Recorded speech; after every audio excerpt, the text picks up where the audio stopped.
Welcome back to my channel. আজকের পর্বে এমন একটি মিষ্টির রেসিপি থাকছে যে মিষ্টিটি তোমরা দেখলেই বানাবে, আর মিষ্টিটি খেতে এতটা মজার, আর মিষ্টিটি তৈরি করা ভীষণ সহজ। তো চলো বন্ধুরা, ভিডিওটি তোমাদের সাথে শেয়ার করি। ভিডিওটি ভালো লাগলে চ্যানেলটি সাবস্ক্রাইব করে দিয়ে আমার সাথে থাকবে, আর ফেসবুক পেজ থেকে দেখে থাকলে পেজটি ফলো করে আমার সাথে থাকবে। তো এখানে চায়ের কাপ নিয়েছি, চায়ের কাপের 1 কাপ সুজি মেপে নেব। এখানে 1 কাপ সুজি থেকে অনেকগুলো মিষ্টি তৈরি হয়ে যাবে। এই মিষ্টিটি তৈরি করতে ঘরে থাকা 3টে উপকরণ লাগবে, আর এই 3টে উপকরণের মধ্যেই মিষ্টিটি দারুণভাবে তৈরি হয়ে যাবে, একেবারে রসালো তুলতুলে আর দানাদার। তো এখানে 1 কাপ সুজি মেপে নিলাম। এবার একটি কড়াইতে দিয়ে দিচ্ছি। এই কড়াইয়ের মধ্যে হালকা হাতে সুজিটা নাড়াচাড়া করে ভেজে নেব।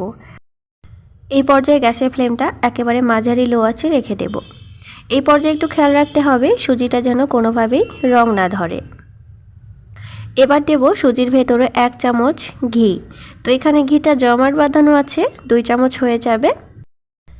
আর এই পর্যায়ে অবশ্যই তোমরাও ঘিটাই ব্যবহার করবে। ঘিটা ব্যবহার করলে এই মিষ্টিগুলো খেতে বেশি টেস্টি হবে, সুন্দর ফ্লেভার পাওয়া যাবে।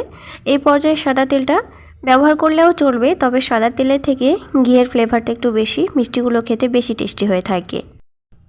ঘিয়ের সঙ্গে সুজিটা অনবরত নাড়াচাড়া করে মিশিয়ে নিয়েছি। সুজিটা এবার দেখে একটু বুঝতে পারছো সুজিটা অনেকটা দানাদার হয়ে গেছে। এই পর্যায়ে দিয়ে দেব তরল দুধ। দুধটা আমি আগে থেকে জাল করে রেখেছি। তো এখানে 1 কাপ সুজি দিয়েছি, দেব 2 কাপ দুধ। তো প্রথমে 1 কাপ দুধ দেব, তারপরে আর 1 কাপ দুধ দেব। সব মিলিয়ে এখানে 2 কাপ দুধ ব্যবহার করব। প্রথমে 1 কাপ দুধ দিয়ে সুজিটা অনবরত নাড়াচাড়া করে নেব। যখন একটু শক্ত হয়ে আসবে তখন আর 1 কাপ দুধ দিয়ে দেব। এই পর্যায়ে দুধের মাপটা অবশ্যই মাপ করে দিতে হবে। সুজির ডো নরম হয়ে গেলে মিষ্টিগুলো খুব একটা ভালো হবে না, আবার সুজির ডোটা গুটি হয়ে গেলেও খুব একটা মিষ্টি ভালোভাবে তৈরি হবে না। তো এই পর্যায়ে একটু খেয়াল রাখতে হবে সুজিটা যেন কোনোভাবে নরম বা খুব শক্ত হয়ে না যায়। 1 চিমটে লবণ দিচ্ছি। যে কোনো মিষ্টি খাবারে লবণ দিলে টেস্ট বেড়ে যায়। তোমরা যারা লবণ খাও না তারা বাদ দিয়ে দেবে, তবে যে কোনো মিষ্টি খাবারে একটু লবণ দিলে খেতে বেশি ভালো হয়ে থাকে। এবার অনবরত নাড়াচাড়া করে নিয়েছি। ডোটা পুরো তৈরি হয়ে গেছে। ডোটাকে একটু ঠান্ডা করে নিচ্ছি।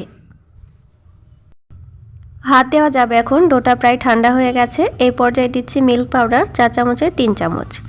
4 চামচে 3 চামচ মিল্ক পাউডার এখানে চায়ের কাপের হাফ কাপ হবে। মিল্ক পাউডার দিয়ে হাত দিয়ে চটকে মেখে নেব। ঠিক আমরা রুটি পরোটা ডো যেভাবে মেখে থাকি ঠিক সেইভাবে হাত দিয়ে হাতের তালু দিয়ে চটকে মেখে নেব। এতে ডোয়ের ভেতরে সামান্য পরিমাণে যদি গুঠি থেকে যায় তাও গুঠিটা গলে যাবে। এই পর্যায়ে ডো পুরো রেডি হয়ে গেছে। এবার একটি চপিং বোর্ডের ওপর রেখে বেলন দিয়ে বেলে নেব বেশ পাতলা করে, তবে খুব একটি পাতলা নয়। তোমাদেরকে দেখিয়ে দিচ্ছি কতটা পাতলা করে বেলে নিতে হবে। চারিদিকটা ফেটে যাচ্ছে, এতে কোনো সমস্যা নেই। আমরা এই রুটিটার শুধু মাঝের অংশটাই নেব। তো রুটিটা ঠিক বেলা হয়ে গেছে, দেখো কতটা পাতলা বা কতটা মোটা তোমাদেরকে দেখিয়ে দিচ্ছি হাত দিয়ে। এই পর্যায়ে রুটিটা 2 ভাঁজ করে দিচ্ছি। 2 ভাঁজ করে দেওয়ার পর এখানে একটি জলের গ্লাস নিয়েছি। এরকম জলের গ্লাস সবার ঘরেই থাকে। জলের গ্লাস দিয়ে ঠিক এইভাবে আমি কোনা বরাবর কেটে নিচ্ছি। আমরা সাধারণত পুলি পিঠা, ভাজা পিঠা, গুজিয়া যেগুলো করে থাকি ঠিক সেই রকমই শেপটা দিয়ে দিচ্ছি। এই পর্যায়ে এই মিষ্টিগুলো শেপগুলো কখনো হাত দিয়ে দিতে যাবে না, তাহলে এবড়ো ফেবড়ো হয়ে যাবে, পাতলা মোটা হয়ে যাবে, আর দেখতেও ভালো দেখাবে না। তো অবশ্যই এরকম একটি গ্লাস দিয়ে কেটে নেবে। দেখো কত সুন্দরভাবে কাটা হয়ে যাচ্ছে, ভেতরে কিন্তু অনেকটা ফাঁপা আছে। অনেকগুলো এখানে মিষ্টি তৈরি করা হয়ে গেছে। চলো এবার ভেজে নিতে হবে। তেলটাও অলরেডি বসিয়ে দিয়েছি। তেলটা এই পর্যায়ে খুব বেশি গরম করতে যাবে না, মাঝারি লো আঁচে গ্যাসের ফ্লেমটা রেখে অনবরত নাড়াচাড়া করে আমি মিষ্টিগুলো ভেজে নেব। আর এই মিষ্টিগুলো ভাজতে খুব বেশি যে টাইম লাগবে তাও কিন্তু নয়। একটু উল্টে পাল্টে দিচ্ছি। আর এই মিষ্টিগুলো দেওয়ার সাথে সাথেই রং ধরে যায়, যেহেতু এর ভিতরে সুজি এবং গুঁড়ো দুধ আছে। আমি একেবারে লালচে ব্রাউন করে তুলে নেব। এই মিষ্টি কটা ভাজা হয়ে গেছে, তেলটা ঝরিয়ে আমি এবার তুলে নিচ্ছি। তো চলো এক সাইড করে রেখে দিয়েছি। এবার সুগার সিরাপ তৈরি করব। সুগার সিরাপের জন্য এখানে আবারও চায়ের কাপের 1 কাপ চিনি আর চায়ের কাপের 1 কাপ জল দিচ্ছি। এই পর্যায়ে সুগার সিরাপ একটু চিটচিটে করে তৈরি করতে হবে। চিটচিটে বলতে হাতের 2 আঙুল দিয়ে চাপলে যেন স্লিপ করে, ঠিক এই রকম অবস্থায় আমি সুগার সিরাপটা রেখে দেব। 2 টুকরো মশলা দিলাম, এতে ফ্লেভারটা খুব ভালো আসবে।